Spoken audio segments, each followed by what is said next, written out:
ഡൽഹിയിലെ ഒരു സ്കൂളിൽ അധ്യാപകരിൽ നിന്നും ക്രൂരമായ പീഡനമാണ് കുറച്ച് മുസ്ലിം വിദ്യാർത്ഥികൾക്കുണ്ടായത്. നോർത്ത് ഡൽഹിയിലെ നന്ദ് നഗരിയിലുള്ള സർവോദയ ബാലവിദ്യാലയ സ്കൂളിലെ മുസ്ലിം വിദ്യാർത്ഥികൾക്കാണ് അധ്യാപകരിൽ നിന്നും പീഡനവും അധിക്ഷേപവും നേരിടേണ്ടി വന്നത്. ഡൽഹി ആസ്ഥാനമായുള്ള അഭിഭാഷകനും വിദ്യാഭ്യാസ പ്രവർത്തകനുമായ അശോക് അഗർവാൾ ഡൽഹി മുഖ്യമന്ത്രിക്ക് ഇത് സംബന്ധിച്ച് പരാതി നൽകിയതോടെയാണ് ഈ സംഭവം വെളിയിൽ അറിയുന്നത്. നവംബർ 13-ന് അഗർവാൾ ഡൽഹി മുഖ്യമന്ത്രിയായ അതീഷി മർലേനക്ക് എഴുതിയ കത്തിൽ മുസ്ലിം വിദ്യാർത്ഥികളെ മർദ്ദിക്കുന്നുവെന്നും കുളിമുറിയിൽ വെച്ച് അവരുടെ വസ്ത്രങ്ങൾ അഴിക്കാൻ നിർബന്ധിക്കുന്നുവെന്നും ജയ് ശ്രീറാം എന്ന് വിളിക്കാൻ അവരെ നിർബന്ധിക്കുകയാണെന്നും അവരെ ആത്മഹത്യക്ക് വരെ പ്രേരിപ്പിക്കുകയാണെന്നും പരാതിപ്പെടും. പൊളിറ്റിക്കൽ സയൻസ് അധ്യാപകൻ ആദർശ് ശർമ്മ, PTI അധ്യക്ഷൻ വികാഷ് കുമാർ എന്നിവരുടെ പേരുകൾ ഈ പരാതിയിൽ എടുത്തു പറയുന്നുണ്ട്. അഗർവാളിന്റെ കത്തിൽ പേര് വെളിപ്പെടുത്താത്ത വിദ്യാർത്ഥികൾ നവംബർ 6-ന് വിശദമായ പരാതി നൽകിയിട്ടുണ്ട്. ഡൽഹി ലഫ്റ്റനന്റ് ഗവർണർ, ഡൽഹി വിദ്യാഭ്യാസ വകുപ്പ് ഡയറക്ടർ, മറ്റ് ഉദ്യോഗസ്ഥർ എന്നിവർക്കും ഇതേ പരാതി വിദ്യാർത്ഥികൾ അയച്ചിട്ടുണ്ട്. വിദ്യാർത്ഥികൾ അവരുടെ പേരോ ഐഡന്റിറ്റിയോ വെളിപ്പെടുത്താതെ വിസമ്മതിച്ചത്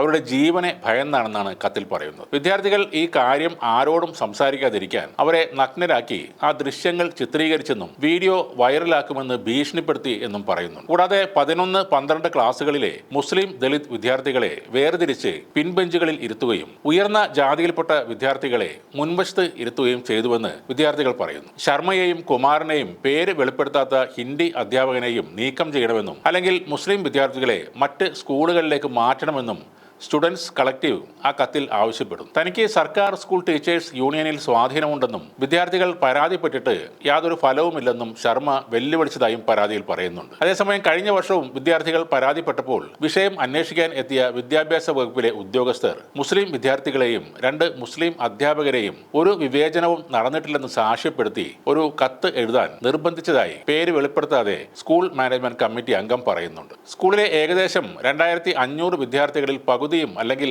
1000 മുതൽ 1200 വരെ പേരെങ്കിലും മുസ്ലിം പശ്ചാത്തലത്തിൽ നിന്നുള്ളവരാണ്. മിക്കവരും ദരിദ്രരും തൊഴിലാളികളുമായ കുട്ടികളുമാണെന്നും കമ്മിറ്റി അംഗം പറയുന്നു. ഇതേപോലെ സമാനമായ മറ്റൊരു സംഭവം ഉണ്ടായത് ഷിംലയിലാണ്. ഷാൾ വിൽക്കാൻ ഷിംലയിൽ എത്തിയ മുസ്ലിം കാശ്മീരി വ്യാപാരികളോട് മോശമായി പെരുമാറുകയും ജയ് ശ്രീറാം വിളിക്കാൻ ആവശ്യപ്പെടുകയും ചെയ്ത പഞ്ചായത്ത് പ്രസിഡന്റിന്റെ ഭാര്യ ഒടുവിൽ മാപ്പ് പറയുകയും ചെയ്തു. കാശ്മീരി വ്യാപാരികളോട് ഈ സ്ത്രീ മോശമായി പെരുമാറുന്ന ദൃശ്യങ്ങൾ ക്യാമറയിൽ പതിഞ്ഞിരുന്നു. ആരും അവരുടെ ഉൽപ്പന്നങ്ങൾ വാങ്ങില്ലെന്നും ഹിന്ദുക്കളിൽ നിന്നാണ് ഉൽപ്പന്നങ്ങൾ വാങ്ങുക എന്നും അവർ പറയുന്നത് ആ വീഡിയോയിൽ കാണാം. ഞങ്ങൾ നിങ്ങളുടെ പക്കൽ നിന്ന് ഒന്നും വാങ്ങില്ല, ഞങ്ങൾ ഹിന്ദു ജനങ്ങളിൽ നിന്നാണ് വാങ്ങുക, ഞങ്ങളുടെ സ്ഥലത്തേക്ക് നിങ്ങൾ മേലാൽ വരരുതെന്നും അവർ പറയുന്നുണ്ട്. ഈ വീഡിയോ വൈറലായതിനു പിന്നാലെയാണ് ആ സ്ത്രീ മാപ്പപേക്ഷയുമായി എത്തിയത്. വീഡിയോയിൽ അവർ കാശ്മീരി വ്യാപാരികളോട് ഇന്ത്യക്കാരാണെന്ന് തെളിയിക്കാൻ ജയ് ശ്രീറാം വിളിക്കാൻ ആവശ്യപ്പെടുന്നതും കാണാം. അങ്ങേയറ്റം വിചിത്രമായ ഒരു കാര്യമാണത്. ഇന്ത്യക്കാർ ആണെന്ന് തെളിയിക്കാൻ ബന്ധപ്പെട്ട ഉദ്യോഗസ്ഥർക്ക് അവരോട് മതിയായ രേഖകൾ ചോദിക്കാവുന്നതാണ്. വഴിയെ പോകുന്നവരോടെല്ലാം തങ്ങൾ ഇന്ത്യക്കാരാണെന്ന് തെളിയിക്കേണ്ട